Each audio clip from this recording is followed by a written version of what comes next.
ಎಲ್ಲರಿಗೂ ನಮಸ್ಕಾರ ಸ್ನೇಹಿತರೆ. ಮೀನರಾಶಿಯವರು ಜ್ಯೋತಿಷ್ಯ ಚಕ್ರದ 12ನೇ ರಾಶಿ. ಗುರು ಬೃಹಸ್ಪತಿಯ ಆಡಳಿತಕ್ಕೆ ಒಳಪಟ್ಟಿರುವ ಈ ವ್ಯಕ್ತಿತ್ವದೊಳಗೆ ಅದೆಷ್ಟೋ ರಹಸ್ಯಗಳಿವೆ, ಅದೆಷ್ಟೋ ಕರಾಳ ಸತ್ಯಗಳಿವೆ. ನೀವು ಮೀನರಾಶಿಯವರಾಗಿದ್ದರೆ ತಪ್ಪದೆ ಪೂರ್ತಿ ವಿಡಿಯೋ ನೋಡಿ, ತಪ್ಪದೆ ವಿಡಿಯೋಗೆ ಲೈಕ್ ಮಾಡಿ, ಎಲ್ಲರೂ ಭಕ್ತಿಯಿಂದ ಓಂ ಶ್ರೀ ಮಹಾಲಕ್ಷ್ಮಿ ನಮಃ ಅಂತ ಕಾಮೆಂಟ್ ಮಾಡಿ. ಯಶಸ್ಸಿಗಾಗಿ ಸಾಗರದ ಆಳಕ್ಕೆ ತಲುಪಿ ತಮ್ಮದೇ ಆದ ದಾರಿಯನ್ನ ನಿರ್ಮಿಸಿಕೊಳ್ಳುವ ಪ್ರಪಂಚದ ನೋವನ್ನೆಲ್ಲ ತನ್ನೊಳಗೆ ಇಟ್ಟುಕೊಂಡು ಮುಗುಳ್ನಗುವ ಮುಖವಾಡದ ಧರಿಸುವಂತಹ ಶಿಸ್ತಿನ ಸಿಪಾಯಿಯಂತೆ ಕಾಣುವ, ಆದರೆ ಹೃದಯದಲ್ಲಿ ಪ್ರೀತಿಯ ಮಹಾಸಾಗರವನ್ನೇ ಬಚ್ಚಿಟ್ಟುಕೊಂಡಿರುವಂತಹ ವ್ಯಕ್ತಿಗಳೇ ಮೀನರಾಶಿ. ಆತ್ಮೀಯ ಬಂಧುಗಳೇ, ಇಂದಿನ ನಮ್ಮ ಪಯಣ ಜ್ಯೋತಿಷ್ಯ ಲೋಕದ ಅತ್ಯಂತ ಸಂವೇದನಾಶೀಲ ಮತ್ತು ಅರ್ಥ ಮಾಡಿಕೊಳ್ಳಲು ಕಷ್ಟವಾದ ರಾಶಿಯಾದ ಮೀನರಾಶಿಯವರ ಬಗ್ಗೆ. ರಾಶಿಚಕ್ರದ 12ನೇ ಮತ್ತು ಅಂತಿಮ ರಾಶಿಯಾದ ಮೀನರಾಶಿ ತನ್ನೊಳಗೆ ಉಳಿದ 11 ರಾಶಿಗಳ ಗುಣಗಳ ತುಣುಕನ್ನ ಇಟ್ಟುಕೊಂಡಿದೆ. ಇದೇ ಕಾರಣಕ್ಕೆ ಇವರನ್ನ ಅರ್ಥ ಮಾಡಿಕೊಳ್ಳುವುದು ಸುಲಭವಲ್ಲ. ಮೀನರಾಶಿಯ ಚಿಹ್ನೆಯನ್ನ ಗಮನಿಸಿದ್ದೀರಾ? 2 ಮೀನುಗಳು ಪರಸ್ಪರ ವಿರುದ್ಧ ದಿಕ್ಕಿನಲ್ಲಿ ಈಜುತ್ತಿರುತ್ತವೆ. ಇದು ಕೇವಲ ಒಂದು ಚಿತ್ರವಲ್ಲ, ಅದು ಮೀನರಾಶಿಯವರ ಸಂಪೂರ್ಣ ಜೀವನದ ಸಾರಾಂಶ. ಒಂದು ಮೀನು ವಾಸ್ತವದ ಕಡೆಗೆ ಈಜಿದ್ರೆ ಮತ್ತೊಂದು ಕನಸಿನ ಲೋಕದ ಕಡೆಗೆ ಈಜುತ್ತದೆ. ಈ ನಿರಂತರ ಸಂಘರ್ಷವೇ ಅವರ ವ್ಯಕ್ತಿತ್ವವನ್ನು ರೂಪಿಸುತ್ತೆ. ಈ ರಾಶಿಯ ಅಧಿಪತಿ ಜ್ಞಾನ, ವಿಸ್ತಾರ ಮತ್ತು ಅದೃಷ್ಟದ ಕಾರಕನಾದ ಗುರು ಬೃಹಸ್ಪತಿ. ಹಾಗಾಗಿಯೇ ಮೀನರಾಶಿಯವರಿಗೆ ಅಪಾರವಾದ ಜ್ಞಾನ ಮತ್ತು ಸಹಜವಾದ ತಿಳುವಳಿಕೆ ಇರುತ್ತೆ. ಇವರ ತತ್ವ ಜಲತತ್ವ. ನೀರಿನಂತೆ ಇವರು ಯಾವುದೇ ಪಾತ್ರೆಗೆ, ಯಾವುದೇ ಪರಿಸ್ಥಿತಿಗೆ ಹೊಂದಿಕೊಳ್ಳಲು ಬಲ್ಲರು. ಆದರೆ ನೀರಿನಂತೆ ಇವರು ಆಳ ಮತ್ತು ನಿಗೂಢ ಕೂಡ. ಮೀನರಾಶಿಯವರನ್ನ ನೀವು ಮೊದಲ ಬಾರಿಗೆ ಭೇಟಿಯಾದಾಗ ಅವರ ಕಣ್ಣುಗಳನ್ನ ಗಮನಿಸಿ. ಅವರ ಕಣ್ಣುಗಳಲ್ಲಿ ಒಂದು ವಿಚಿತ್ರವಾದ ಆಳ ಮತ್ತು ಸಹಾನುಭೂತಿ ಕಾಣುತ್ತದೆ. ಇವರು ಈ ಭೂಮಿಯ ಮೇಲಿನ ಅತ್ಯಂತ ಸಹಾನುಭೂತಿಯುಳ್ಳ ಜೀವಿಗಳು. ಬೇರೆಯವರ ನೋವನ್ನ ತಮ್ಮ ನೋವಿನಂತೆ ಭಾವಿಸುವ ಅಪರೂಪದ ಗುಣ ಇವರದ್ದು. ನಿಮ್ಮ ಕಷ್ಟವನ್ನ ಕೇಳಲು ಇವರಿಗಿಂತ ಉತ್ತಮ ಸ್ನೇಹಿತ ಇರಲಾರ. ಯಾವುದೇ ಫಲಾಪೇಕ್ಷೆ ಇಲ್ಲದೆ ಸಹಾಯಕ್ಕೆ ಧಾವಿಸ್ತಾರೆ. ಇನ್ನು ಪ್ರಾಣಿ ಪಕ್ಷಿಗಳೆಂದ್ರೆ ಇವರಿಗೆ ಎಲ್ಲಿಲ್ಲದ ಪ್ರೀತಿ. ಇವರ ಈ ಗುಣವೇ ಇವರ ದೊಡ್ಡ ಶಕ್ತಿ. ಮೀನರಾಶಿಯವರ ಮನಸ್ಸು ಒಂದು ಕ್ಯಾನ್ವಾಸ್ ಇದ್ದಂತೆ. ಅಲ್ಲಿ ಬಣ್ಣ ಬಣ್ಣದ ಕನಸುಗಳು, ಅದ್ಭುತ ಕಲ್ಪನೆಗಳು ಸದಾ ಇರುತ್ತೆ. ಸಂಗೀತ, ಚಿತ್ರಕಲೆ, ಸಾಹಿತ್ಯ, ನಟನೆ, ಕವಿತೆ, ಹೀಗೆ ಕಲೆಯ ಯಾವುದೇ ಪ್ರಕಾರದಲ್ಲಿ ಇವರು ಮಿಂಚಬಲ್ಲರು. ಇವರ ಸೃಷ್ಟಿಗಳು ಕೇವಲ ಮನೋರಂಜನೆ ನೀಡುವುದಿಲ್ಲ, ಅವುಗಳಲ್ಲಿ ಒಂದು ಆಳವಾದ ಭಾವನೆ ಮತ್ತು ಸಂದೇಶ ಅಡಗಿರುತ್ತೆ. ವಾಸ್ತವ ಪ್ರಪಂಚದ ಕಠೋರತೆಯಿಂದ ತಪ್ಪಿಸಿಕೊಳ್ಳಲು ಇವರು ತಮ್ಮದೇ ಆದ ಒಂದು ಸುಂದರ ಜಗತ್ತನ್ನ ಸೃಷ್ಟಿಸಿಕೊಳ್ಳುತ್ತಾರೆ. ಮೀನರಾಶಿಯವರಿಗೆ ತರ್ಕಿಗಿಂತ ಹೆಚ್ಚಾಗಿ ತಮ್ಮ ಮನಸ್ಸಿನ ಮಾತು ಅಥವಾ ಸಿಕ್ಸ್ತ್ ಸೆನ್ಸ್ ಮೇಲೆ ಹೆಚ್ಚು ನಂಬಿಕೆ. ಮುಂದೆ ಏನಾಗಬಹುದು ಎಂಬುದನ್ನು ಊಹಿಸುವ ಜನರು ನಿಜವಾದ ಉದ್ದೇಶವನ್ನು ಗ್ರಹಿಸುವ ಸಹಜವಾದ ಶಕ್ತಿ ಇವರಲ್ಲಿದೆ. ನನಗೆ ಮೊದಲೇ ಅನಿಸಿತ್ತು ಎಂಬ ಮಾತು ಇವರು ಹೆಚ್ಚಾಗಿ ಬಳಸ್ತಾರೆ ಮತ್ತು ಹೆಚ್ಚಿನ ಸಂದರ್ಭಗಳಲ್ಲಿ ಅದು ನಿಜವಾಗಿರುತ್ತೆ. ಅಂತ ಪ್ರಜ್ಞೆಯೇ ಆಧ್ಯಾತ್ಮಿಕ ಪಯಣದಲ್ಲಿ ಇವರನ್ನ ಮುನ್ನಡೆಸುವ ದಿಕ್ಸೂಚಿ. ಇವರು ಅತ್ಯಂತ ನಿಸ್ವಾರ್ಥಿಗಳು. ತಮಗಿಂತ ಹೆಚ್ಚಾಗಿ ಬೇರೆಯವರ ಬಗ್ಗೆ ಯೋಚಿಸ್ತಾರೆ. ಸ್ನೇಹಿತರಿಗಾಗಿ, ಕುಟುಂಬಕ್ಕಾಗಿ ಏನ್ ಬೇಕಾದರೂ ತ್ಯಾಗ ಮಾಡಲು ಸಿದ್ಧರಿರ್ತಾರೆ. ಹಣ, ಅಧಿಕಾರಕ್ಕಿಂತ ಇವರಿಗೆ ಸಂಬಂಧಗಳು ಮತ್ತು ಭಾವನೆಗಳೇ ಮುಖ್ಯ. ಇವರ ಸ್ನೇಹ ಸಿಕ್ಕರೆ ನೀವು ಅದೃಷ್ಟವಂತರು. ನೀರಿನಂತೆ ಇವರು ಅತ್ಯಂತ ಫ್ಲೆಕ್ಸಿಬಲ್. ಬದಲಾವಣೆಗಳಿಗೆ ಇವರು ಹೆದರೋದಿಲ್ಲ. ಯಾಕಂದ್ರೆ ಯಾವುದೇ ಹೊಸ ಪರಿಸರಕ್ಕೆ, ಹೊಸ ಜನರಿಗೆ ಸುಲಭವಾಗಿ ಹೊಂದಿಕೊಳ್ತಾರೆ. ಹಠಮಾರಿತನ ಇವರಲ್ಲಿ ಕಡಿಮೆ. ಹೋಗ್ಲಿ ಬಿಡು ಎನ್ನುವ ಮನೋಭಾವದಿಂದ ಅನೇಕ ಸಂಘರ್ಷಗಳನ್ನ ತಪ್ಪಿಸ್ಕೊಳ್ತಾರೆ. ಆದರೆ ಇಷ್ಟೆಲ್ಲಾ ಒಳ್ಳೆಯ ಗುಣಗಳನ್ನ ಹೊಂದಿರುವ ಮೀನರಾಶಿಯವರ ಜೀವನ ಹೂವಿನ ಹಾದಿಯಾಗಿರೋದಿಲ್ಲ. ಇಲ್ಲಿಯೇ ಒಂದು ದೊಡ್ಡ ತಿರುವು ಇದೆ. ಇವರ ಈ ಗುಣಗಳೇ ಅವರಿಗೆ ಶಾಪವಾಗಬಲ್ಲದು. ಇಲ್ಲಿಯವರೆಗೆ ನಾವು ನಾಣ್ಯದ ಒಂದು ಮುಖವನ್ನ ನೋಡಿದೆವು. ಈಗ ಬರುತ್ತದೆ ನೋಡಿ ಮೀನರಾಶಿಯವರ ಜೀವನದ ಅತಿ ದೊಡ್ಡ ಸವಾಲು. ಆ 2 ಮೀನುಗಳ ಸಂಘರ್ಷ. ಕನಸಿನ ಜಗತ್ತಿನಲ್ಲಿ ಬದುಕುವುದು ಸುಂದರ, ಆದರೆ ವಾಸ್ತವದ ಜವಾಬ್ದಾರಿಗಳು, ಸಮಸ್ಯೆಗಳು ಎದುರಾದಾಗ ಮೀನರಾಶಿಯವರು ಅದರಿಂದ ತಪ್ಪಿಸಿಕೊಳ್ಳಲು ಪ್ರಯತ್ನಿಸ್ತಾರೆ. ಸಮಸ್ಯೆಗಳನ್ನು ನೇರವಾಗಿ ಎದುರಿಸುವ ಬದಲು ತಮ್ಮದೇ ಲೋಕದಲ್ಲಿ ಮುಳುಗಿ ಹೋಗ್ತಾರೆ. ಅದು ಕೆಲವೊಮ್ಮೆ ಅವರನ್ನ ಬೇಜವಾಬ್ದಾರರಂತೆ ಬಿಂಬಿಸಬಹುದು. ಟಿವಿ, ಸಿನಿಮಾ, ಪುಸ್ತಕಗಳು ಅಥವಾ ಕೆಟ್ಟ ಚಟಗಳ ಮೊರೆ ಹೋಗುವ ಮೂಲಕ ಅವರು ಕಠಿಣ ಸತ್ಯಗಳಿಂದ ದೂರ ಓಡುತ್ತಾರೆ. ಅವರ ಅತಿಯಾದ ಸಹಾನುಭೂತಿಯೇ ಅವರಿಗೆ ಮುಳುವಾಗುತ್ತೆ. ಅವರು ಎಲ್ಲರ ನೋವನ್ನ ತಮ್ಮೊಳಗೆ ಹೀರಿಕೊಂಡು ತಮ್ಮ ಮನಸ್ಸಿನ ಶಾಂತಿಯನ್ನ ತೆಗೆದುಕೊಳ್ತಾರೆ. ಯಾರು ಒಳ್ಳೆಯವರು, ಯಾರು ಕೆಟ್ಟವರು ಎಂದು ತಿಳಿಯದೆ ಎಲ್ಲರನ್ನ ನಂಬಿ ಬಿಡ್ತಾರೆ. ಇದರಿಂದ ಇವರು ಸುಲಭವಾಗಿ ಮೋಸ ಹೋಗ್ತಾರೆ ಮತ್ತು ಭಾವನಾತ್ಮಕವಾಗಿ ಘಾಸಿ ಆಗ್ತಾರೆ. ಇವರ ಕರುಣೆಯೇ ಇವರಿಗೆ ಶಾಪವಾಗುವುದುಂಟು. ಬೇರೆಯವರ ನೋವಿಗೆ ಸ್ಪಂದಿಸುವ ಬರದಲ್ಲಿ ಆ ನಕಾರಾತ್ಮಕತೆಯನ್ನ ತಾವೇ ಹೀರಿಕೊಂಡಿರುತ್ತಾರೆ. ಚಿಕ್ಕ ಪುಟ್ಟ ವಿಷಯಗಳಿಗೂ ಇವರ ಮನಸ್ಸಿಗೆ ಬಹಳ ಬೇಗ ನೋವಾಗುತ್ತೆ. ಭಾವನೆಗಳ ಅಲೆಯಲ್ಲಿ ಸಿಲುಕಿ ಸರಿಯಾದ ನಿರ್ಧಾರ ತೆಗೆದುಕೊಳ್ಳಲು ಒದ್ದಾಡ್ತಾರೆ. ಅದು ಸರಿ, ಯಾವುದು ತಪ್ಪು, ಲೌಕಿಕವೋ ಆಧ್ಯಾತ್ಮಿಕವೋ, ಈ ದ್ವಂದ್ವ ಮನಸ್ಥಿತಿಯಿಂದ ಪ್ರಮುಖ ನಿರ್ಧಾರಗಳನ್ನು ತೆಗೆದುಕೊಳ್ಳಲು ಇವರು ಬಹಳ ಸಮಯ ತೆಗೆದುಕೊಳ್ತಾರೆ. ಎಲ್ಲರನ್ನ ಖುಷಿಯಾಗಿಡುವ ಪ್ರಯತ್ನದಲ್ಲಿ ತಮ್ಮ ಇಷ್ಟವನ್ನೇ ಮರೆತು ಬಿಡ್ತಾರೆ. ಇದರಿಂದಾಗಿ ಅನೇಕ ಉತ್ತಮ ಅವಕಾಶಗಳನ್ನು ಕಳೆದುಕೊಳ್ಳುವ ಸಾಧ್ಯತೆ ಇರುತ್ತೆ. ಜನರ ಮಾತನ್ನ ಇವರು ಬೇಗ ನಂಬಿಬಿಡ್ತಾರೆ.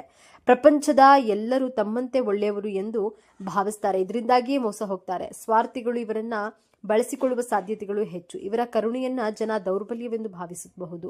ಹಾಗಾದ್ರೆ ಇಂತಹ ಸಂಕೀರ್ಣ ವ್ಯಕ್ತಿತ್ವದ ಮೀನರಾಶಿಯವರು ಪ್ರೀತಿಯಲ್ಲಿ ಬಿದ್ದಾಗ ಹೇಗಿರ್ತಾರೆ ಎಂದು ನೋಡೋದಾದ್ರೆ, ಮೀನರಾಶಿಯವರ ಪ್ರೀತಿ ಒಂದು ಸುಂದರವಾದ ಕಾವ್ಯದಂತೆ.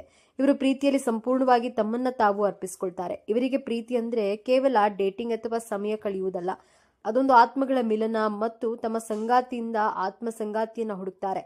ಇವರು ಜಗತ್ತಿನ ಅತ್ಯಂತ ಉತ್ತಮ ಪ್ರೇಮಿಗಳು. ಸಣ್ಣ ಸಣ್ಣ ಸರ್ಪ್ರೈಸ್ ಕೊಡೋದು, ಪ್ರೀತಿಯಿಂದ ಮಾತನಾಡುವುದು, ಸಂಗಾತಿಯ ಭಾವನೆಗಳಿಗೆ ಬೆಲೆ ಕೊಡುವುದರಲ್ಲಿ ಇವರು ಎತ್ತಿದ ಕೈ. ಆದರೆ ಇಲ್ಲಿ ಒಂದು ಸವಾಲು ಇದೆ. ಇವರು ತಮ್ಮ ಸಂಗಾತಿಯನ್ನು ತುಂಬಾ ಇಷ್ಟಪಡ್ತಾರೆ, ಆದರೆ ಸಂಗಾತಿಯಲ್ಲಿ ಯಾವುದೇ ತಪ್ಪುಗಳೇ ಇಲ್ಲ ಎಂದು ಭಾವಿಸಿ ಬಿಡ್ತಾರೆ. ನಂತರ ವಾಸ್ತವದಲ್ಲಿ ಸಂಗಾತಿಯ ತಪ್ಪುಗಳು ಕಂಡಾಗ ಇವರ ಹೃದಯ ಗಾಜಿನಂತೆ ಪುಡಿ ಪುಡಿಯಾಗುತ್ತೆ. ಇವರ ಕನಸಿನ ಕೋಟೆ ನುಚ್ಚುನೂರಾಗಿ ಹೋಗುತ್ತೆ. ಸಂಬಂಧಗಳಲ್ಲಿ ಸಂಪೂರ್ಣ ಪಾರದರ್ಶಕತೆ ಮತ್ತು ಭಾವನಾತ್ಮಕ ಬೆಂಬಲವನ್ನು ಬಯಸ್ತಾರೆ. ಕರ್ಕಾಟಕ, ವೃಶ್ಚಿಕ ಮತ್ತು ವೃಷಭ ರಾಶಿಯವರೊಂದಿಗೆ ಇವರ ಹೊಂದಾಣಿಕೆ ಉತ್ತಮವಾಗಿರುತ್ತೆ. ಮೀನಾ ರಾಶಿಯವರೇ ಕೇಳಿಸಿಕೊಳ್ಳಿ, ಪ್ರೀತಿಯಲ್ಲಿ ಬೀಳುವುದು ತಪ್ಪಲ್ಲ, ಆದರೆ ನಿಮ್ಮನ್ನ ನೀವು ಮರೆಯುವಷ್ಟು ತಪ್ಪು ಪ್ರೀತಿಸಿ. ಆದರೆ ವಾಸ್ತವದ ನೆಲಗಟ್ಟಿನ ಮೇಲೆ ನಿಂತು ಪ್ರೀತಿಸಿ. ನಿಮ್ಮ ಭಾವನೆಗಳಿಗೆ ಒಂದು ಗಡಿ ನಿರ್ಮಿಸಿಕೊಳ್ಳೋದು ಕಲಿಯಿರಿ. ಮೀನಾ ರಾಶಿಯವರು ಹಣದ ಹಿಂದೆ ಓಡುವ ಜಯಮಾನದವರಲ್ಲ. ಅವರಿಗೆ ತಾವು ಮಾಡುವಂತಹ ಕೆಲಸದ ತೃಪ್ತಿ ಮತ್ತು ಅರ್ಥ ಸಿಗಬೇಕು. ಕೇವಲ ಸಂಬಳಕ್ಕಾಗಿ ಇಷ್ಟವಿಲ್ಲದ ಕೆಲಸವನ್ನ ಮಾಡಲು ಇವರಿಂದ ಸಾಧ್ಯವಿಲ್ಲ. ಸೃಜನಶೀಲ ಕ್ಷೇತ್ರಗಳಾದ ಬರಹಗಾರ, ಸಂಗೀತಗಾರ, ಚಿತ್ರಕಲಾವಿದ, ನೃತ್ಯಪಟು, ಫ್ಯಾಷನ್ ಡಿಸೈನರ್, ಛಾಯಾಗ್ರಾಹಕ, ಹೀಗೆ ಇವರ ಕಲ್ಪನಾ ಶಕ್ತಿಗೆ ಅವಕಾಶವಿರುವ ಯಾವುದೇ ಕ್ಷೇತ್ರವಾದರೂ ಸರಿ. ಸೇವಾ ಕ್ಷೇತ್ರಗಳಾದ ವೈದ್ಯರು, ನರ್ಸ್, ಮನೋವೈದ್ಯರು, ಸಲಹೆಗಾರರು, ಶಿಕ್ಷಕರು, ಸಮಾಜ ಸೇವಕರು, ಇವರ ಸಹಾನುಭೂತಿಯ ಗುಣ ಇಲ್ಲಿ ಅದ್ಭುತವಾಗಿ ಕೆಲಸ ಮಾಡುತ್ತೆ. ಹಣದ ವಿಷಯದಲ್ಲಿ ಮೀನರಾಶಿಯವರು ಸ್ವಲ್ಪ ದುರ್ಬಲರು. ಹಣ ಗಳಿಸೋದಕ್ಕಿಂತ ಹೆಚ್ಚಾಗಿ ಖರ್ಚು ಮಾಡೋದ್ರಲ್ಲಿ ಇವರು ಮುಂದು. ತಮ್ಮ ಅಗತ್ಯಕ್ಕಿಂತ ಹೆಚ್ಚು ಬೇರೆಯವರಿಗೆ ಸಹಾಯ ಮಾಡುವಲು ಹೋಗಿ ತಮ್ಮ ಜೇಬು ಖಾಲಿ ಮಾಡಿಕೊಳ್ತಾರೆ. ಇವರಿಗೆ ಹಣದ ಮೇಲೆ ಹೆಚ್ಚು ವ್ಯಾಮೋಹ ಇರೋದಿಲ್ಲ. ಹಾಗಾಗಿ ಹಣಕಾಸಿನ ಶಿಸ್ತನ್ನ ಕಲಿಯುವುದು ಮತ್ತು ಭವಿಷ್ಯಕ್ಕಾಗಿ ಉಳಿತಾಯ ಮಾಡುವುದು ಇವರಿಗೆ ಬಹಳ ಮುಖ್ಯವಾದ ಪಾಠ. ಮೀನರಾಶಿಯವರ ಆರೋಗ್ಯ ಮನಸ್ಥಿತಿಯ ಮೇಲೆ ನೇರವಾಗಿ ಅವಲಂಬಿತವಾಗಿರುತ್ತೆ. ಮನಸ್ಸು ಖುಷಿಯಾಗಿದ್ರೆ ದೇಹವು ಆರೋಗ್ಯವಾಗಿರುತ್ತೆ. ಮನಸ್ಸಿಗೆ ನೋವಾದ್ರೆ ಅದರ ಪರಿಣಾಮ ತಕ್ಷಣ ದೇಹದ ಮೇಲೆ ಕಾಣಿಸ್ಕೊಳ್ಳುತ್ತೆ. ಇವರು ಅತಿಯಾಗಿ ಯೋಚಿಸೋದ್ರಿಂದ ಮತ್ತು ಬೇರೆಯವರ ಭಾವನೆಗಳನ್ನ ಹೀರಿಕೊಳ್ಳೋದ್ರಿಂದ ಒತ್ತಡ, ಆತಂಕ ಮತ್ತು ಖಿನ್ನತೆಗೆ ಸುಲಭವಾಗಿ ಒಳಗಾಗ್ತಾರೆ. ಮೀನರಾಶಿ ರಾಶಿಚಕ್ರದ ಕೊನೆಯ ಮೆಟ್ಟಿಲು. ಇದು ಕೇವಲ ಅಂತ್ಯವಲ್ಲ, ಇದು ಒಂದು ಪರಿಪೂರ್ಣತೆ, ಮೋಕ್ಷದ ದ್ವಾರ. ಹಾಗಾಗಿಯೇ ಪ್ರತಿಯೊಬ್ಬ ಮೀನರಾಶಿಯವರ ಜೀವನದ ಗುರಿ ಆಳದಲ್ಲಿ ಆಧ್ಯಾತ್ಮಿಕವಾಗಿರುತ್ತೆ. ಲೌಕಿಕ ಜಗತ್ತಿನ ಸುಖ, ದುಃಖ, ನೋವು, ನಲಿವು ಎಲ್ಲವನ್ನ ಅನುಭವಿಸಿ ಅದಾಚರಾಗಿನ ಸತ್ಯವನ್ನ ಹುಡುಕುವಂತಹ ಆತುರ ಇವರಲ್ಲಿ ಸಹಜವಾಗಿ ಬೆಳೆಯುತ್ತೆ. ಇವರ ಜೀವನದ ದೊಡ್ಡ ಸವಾಲೇ ಆ ಎರಡು ಮೀನುಗಳ ನಡುವೆ ಸಮತೋಲನವನ್ನ ಕಂಡುಕೊಳ್ಳುವುದು. ಅಂದ್ರೆ ಕನಸಿನ ಜಗತ್ತಿನಲ್ಲಿ ವಿಹರಿಸುತ್ತಲೇ ವಾಸ್ತವದ ಜವಾಬ್ದಾರಿಗಳನ್ನು ನಿಭಾಯಿಸುವುದು. ಆಧ್ಯಾತ್ಮಿಕ ಚಿಂತನೆಗಳನ್ನ ಇಟ್ಕೊಂಡೇ ಲೌಕಿಕ ಬದುಕನ್ನ ಯಶಸ್ವಿಯಾಗಿ ನಡೆಸುವುದು. ಧ್ಯಾನ, ಯೋಗ, ಪ್ರಕೃತಿಯೊಂದಿಗಿನ ಸಂಪರ್ಕ ಮತ್ತು ನಿಸ್ವಾರ್ಥ ಸೇವೆ ಇವರನ್ನ ಈ ಸಮತೋಲನವನ್ನ ಕಂಡುಕೊಳ್ಳಲು ಸಹಾಯ ಮಾಡುತ್ತೆ. ಯಾವಾಗ ಅವರು ತಮ್ಮ ಅಂತಃಪ್ರಜ್ಞೆಯನ್ನ ನಂಬಿ ತಮ್ಮ ಕರುಣೆಯನ್ನ ಸರಿಯಾದ ದಾರಿಯಲ್ಲಿ ಬಳಸ್ಕೊಳ್ತಾರೋ ಆಗ ಅವರು ಕೇವಲ ವ್ಯಕ್ತಿಗಳಾಗಿ ಉಳಿಯೋದಿಲ್ಲ, ಒಂದು ಶಕ್ತಿಯಾಗಿ ರೂಪುಗೊಳ್ತಾರೆ. ಅವರ ಜೀವನದ ಉದ್ದೇಶವೇ ಜಗತ್ತಿಗೆ ಪ್ರೀತಿ, ಕರುಣೆ ಮತ್ತು ಸೌಂದರ್ಯದ ಪಾಠವನ್ನ ಕಲಿಸೋದು. ಹಾಗಾದ್ರೆ ಈ ಅದ್ಭುತ ವ್ಯಕ್ತಿಗಳು ತಮ್ಮ ಜೀವನವನ್ನ ಇನ್ನಷ್ಟು ಸುಂದರವಾಗಿಸಿಕೊಳ್ಳಲು ಏನು ಮಾಡಬೇಕು? ಎಲ್ಲರಿಗೂ ಸಹಾಯ ಮಾಡೋದು ಒಳ್ಳೆಯದು, ಆದರೆ ಇಲ್ಲ ಎಂದು ಹೇಳೋದನ್ನ ಕಲಿಯಿರಿ. ನಿಮ್ಮ ಶಕ್ತಿ ಮತ್ತು ಸಮಯವನ್ನ ನಿಮಗಾಗಿ ಉಳಿಸ್ಕೊಳ್ಳಿ. ಎಲ್ಲರ ನೋವನ್ನ ನಿಮ್ಮ ಹೆಗಲ ಮೇಲೆ ಹೊತ್ತುಕೊಳ್ಬೇಡಿ. ನಿಮ್ಮ ಕನಸನ್ನ ಕಾಣುವುದು ಒಳ್ಳೆಯದೇ, ಆದರೆ ನಿಮ್ಮ ಪಾದಗಳು ನೆಲದ ಮೇಲೆ ಗಟ್ಟಿಯಾಗಿರಲಿ. ಪ್ರತಿದಿನ ಜವಾಬ್ದಾರಿಗಳಿಗೆ ಸ್ವಲ್ಪ ಸಮಯ ನೀಡಿ. ಬಜೆಟ್ ಮಾಡುವುದು, ಮನೆ ಸ್ವಚ್ಛಗೊಳಿಸುವುದು, ವ್ಯಾಯಾಮ ಮಾಡುವುದಂತಹ ಸಣ್ಣ ಪುಟ್ಟ ಕೆಲಸಗಳು ನಿಮ್ಮನ್ನ ವಾಸ್ತವದಲ್ಲಿ ಇಡುತ್ತೆ.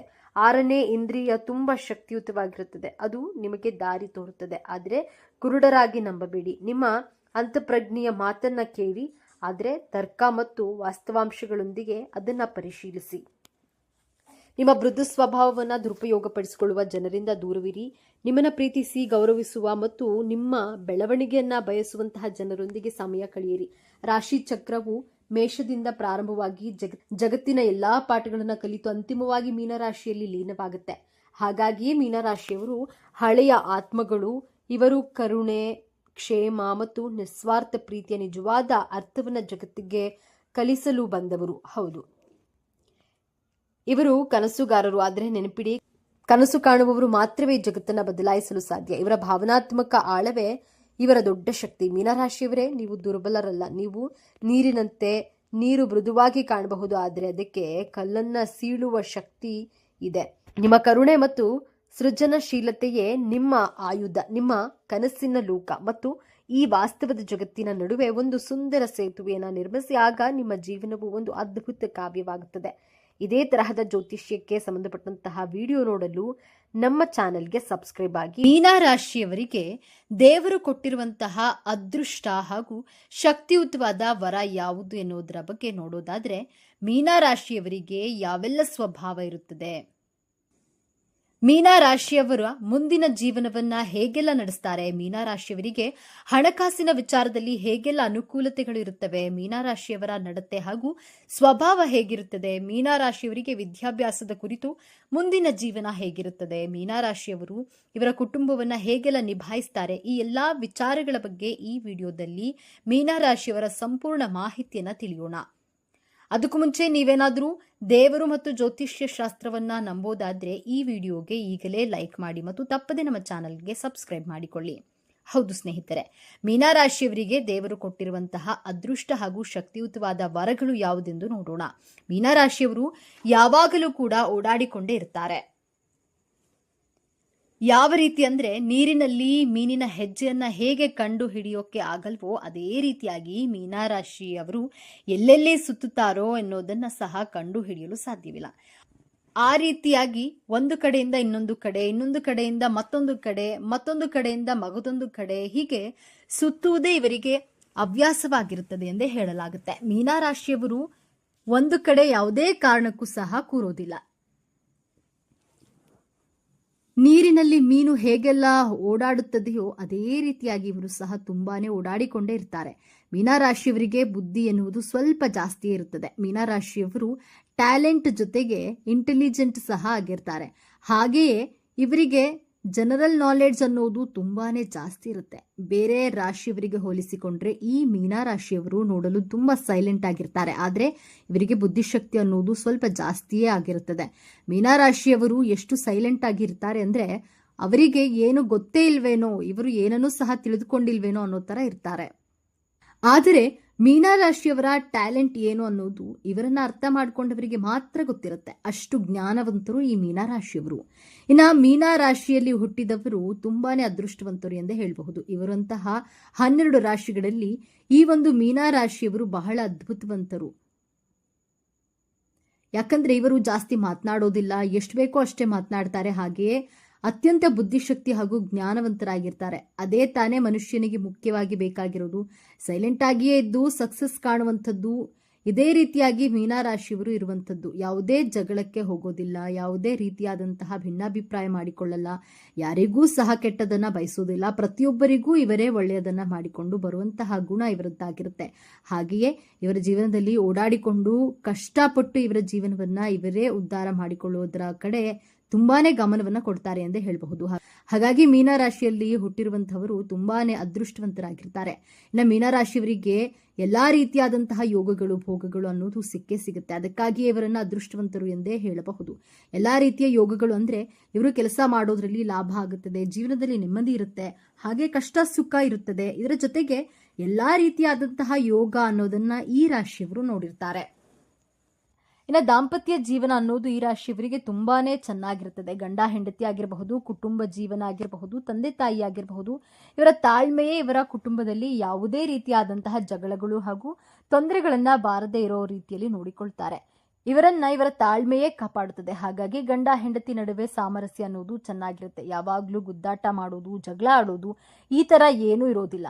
ಒಂದು ವೇಳೆ ಜಗಳ ಏನಾದ್ರೂ ಆಡಿದ್ರೆ ಗಂಡ ಹೆಂಡತಿ ಇವರಲ್ಲಿ ಮೀನರಾಶಿಯವರೇ ಅಡ್ಜಸ್ಟ್ ಮಾಡ್ಕೊಂಡು ಹೋಗ್ತಾರೆ. ಯಾಕಂದ್ರೆ ಅವರು ಜ್ಞಾನವಂತರಾಗಿರೋದ್ರಿಂದ ಸಂಸಾರವನ್ನ ಚೆನ್ನಾಗಿ ನಡೆಸ್ಕೊಂಡು ಹೋಗ್ತಾರೆ. ಈ ರಾಶಿಯವರು ಯಾವ ಕಡೆ ಫೋಕಸ್ ಮಾಡಿದ್ರೆ ಒಳ್ಳೆಯದಾಗುತ್ತೆ. ನಾವು ಯಾವ ಕಡೆ ಟೈಮ್ ಸ್ಪೆಂಡ್ ಮಾಡಿದರೆ ಲಾಭವಾಗುತ್ತೆ. ಸುಮ್ಮನೆ ಜಗಳ ಆಡಿಕೊಂಡು ನಿಂತ್ಕೊಂಡ್ರೆ ಅದರಿಂದ ಏನಾದರೂ ಒಳ್ಳೆಯದಾಗ್ತಾ ಇದೆಯಾ ಅಂತ ಹೇಳಿ ಅವರು ಯೋಚನೆಯನ್ನ ಮಾಡ್ತಾರೆ. ಮೀನರಾಶಿಯವರ ದಾಂಪತ್ಯ ಜೀವನ ಸಹ ತುಂಬಾನೇ ಚೆನ್ನಾಗಿರುತ್ತೆ. ಕುಟುಂಬ ಜೀವನ ನಿರ್ವಹಣೆಯೂ ಸಹ ತುಂಬಾನೇ ಚೆನ್ನಾಗಿರುತ್ತೆ. ಹಾಗೆಯೇ ಈ ಮೀನರಾಶಿಯವರು ಧರ್ಮಶಾಸ್ತ್ರ ಅನ್ನೋದನ್ನ ಜಾಸ್ತಿ ಪಾಲನೆ ಮಾಡ್ತಾರೆ. ಧರ್ಮಶಾಸ್ತ್ರ ಅಂದ್ರೆ ಧರ್ಮಕ್ಕೆ ಬೆಲೆ ಕೊಡುವುದು. ನನ್ನ ಧರ್ಮಕ್ಕೆ ನಾನು ಏನಾದರೂ ಒಳ್ಳೆಯದನ್ನ ಮಾಡಬೇಕು, ನಾನು ಯಾರೊಬ್ಬರಿಗೂ ಸಹ ಕೆಟ್ಟದನ್ನ ಬಯಸಬಾರ್ದು, ಶಾಸ್ತ್ರಗಳನ್ನ ಚಾಚು ತಪ್ಪದೆ ಫಾಲೋ ಮಾಡಬೇಕು. ಈಗ ಹಿಂದೆ ಏನಾದರೂ ಹಿರಿಯರು ಒಂದು ಶಾಸ್ತ್ರ ಸಂಪ್ರದಾಯವನ್ನ ಮಾಡಿದ್ರೆ ಅದು ನಮ್ಮ ಒಳ್ಳೆಯದಕ್ಕೆ ಆಗಿರುತ್ತೆ ಎಂದು ಹೇಳಿ ಈ ಮೀನರಾಶಿಯವರು ಶಾಸ್ತ್ರ ಸಂಪ್ರದಾಯ ದಾನ ಧರ್ಮ ಅನ್ನೋದನ್ನ ಅತಿ ಹೆಚ್ಚಾಗಿ ಮಾಡ್ತಾ ಇರ್ತಾರೆ. ಹಾಗಾಗಿ ಈ ರಾಶಿಯವರನ್ನ ಸಮಾಜದಲ್ಲಿ ಉತ್ತಮ ರೀತಿಯಲ್ಲಿ ನೋಡ್ತಾರೆ ಎಂದೇ ಹೇಳಬಹುದು. ಇನ್ನ ಈ ಮೀನರಾಶಿಯವರು ದಾನ ಧರ್ಮ ಮಾಡೋದ್ರಲ್ಲಿ ಎತ್ತಿದ ಕೈ ಇವರದ್ದು ಎಂದೇ ಹೇಳಬಹುದು. ದಾನ ಧರ್ಮವೆಂದ್ರೆ ಯಾರಾದರೂ ಸ್ವಲ್ಪ ಕಷ್ಟದಲ್ಲಿದ್ದಾರೆ ಎಂದು ಗೊತ್ತಾದ್ರೆ ಸಾಕು ಮೀನರಾಶಿಯವರು ಕರೆಗೆ ಹೋಗ್ತಾರೆ. ಆ ರೀತಿಯಾದ ಮನೋಭಾವ ಉಳ್ಳವರಾದಂತಹ ವ್ಯಕ್ತಿಗಳಾಗಿದ್ದಾರೆ ಈ ಮೀನರಾಶಿಯವರು. ಯಾರಿಗಾದ್ರೂ ಕಷ್ಟ ಅಂದ್ರೆ ಸಾಕು ಅವರು ಬೇಗ ಮರುಗಿ ಬಿಡ್ತಾರೆ. ಹಾಗೆಯೇ ರಸ್ತೆ ಬದಿಯಲ್ಲಿ ಯಾರಾದ್ರೂ ಅಸಹಾಯಕರ ಇದ್ರೆ ಅವರಿಗೆ ಸಹಾಯವನ್ನ ಸಹ ಮಾಡ್ತಾರೆ. ಅದಕ್ಕೋಸ್ಕರ ಇವರಿಗೆ ಎಲ್ಲಾ ರೀತಿಯಾದಂತಹ ಯೋಗಗಳು ಭೋಗಗಳು ಅನ್ನೋದು ಲಭಿಸುತ್ತದೆ. ಮೀನರಾಶಿಯವರು ಯಾರಿಗಾದ್ರೂ ನಾನು ತೊಂದರೆ ಮಾಡಿದ್ರೆ ಅದರಿಂದ ನನಗೂ ತೊಂದರೆ ಆಗುತ್ತೆ ಎಂದು ಯೋಚನೆ ಮಾಡಿಕೊಂಡು ಅವರ ಜೀವನದಲ್ಲಿ ಅವರು ಸೈಲೆಂಟ್ ಆಗಿರ್ತಾರೆ. ನಮ್ಮಿಂದ ಆದ್ರೆ ಎಲ್ಲರಿಗೂ ಒಳ್ಳೆಯದನ್ನೇ ಮಾಡೋಣ, ಇಲ್ಲವಾದ್ರೆ ಯಾರಿಗೂ ಸಹ ಕೆಟ್ಟದನ್ನ ಮಾಡೋದು ಬೇಡ ಎನ್ನುವ ಹೃದಯ ಇವರದ್ದಾಗಿದೆ. ಈ ಮೀನರಾಶಿಯವರ ಧ್ಯೇಯವಾಗಿರುತ್ತದೆ. ಇನ್ನು ಮೀನರಾಶಿಯವರಿಗೆ ಮನಸ್ಸು ಚಂಚಲತೆ ಅನ್ನೋದು ತುಂಬಾ ಜಾಸ್ತಿ ಇರುತ್ತೆ. ಇವರ ಮನಸ್ಸು ಹೇಗಿರುತ್ತೆ ಅಂದ್ರೆ ಒಂದು ಸಲ ಯೋಚನೆ ಮಾಡೋ ತರ ಇನ್ನೊಂದು ಸಲ ಯೋಚನೆ ಮಾಡಲ್ಲ. ಅಂದ್ರೆ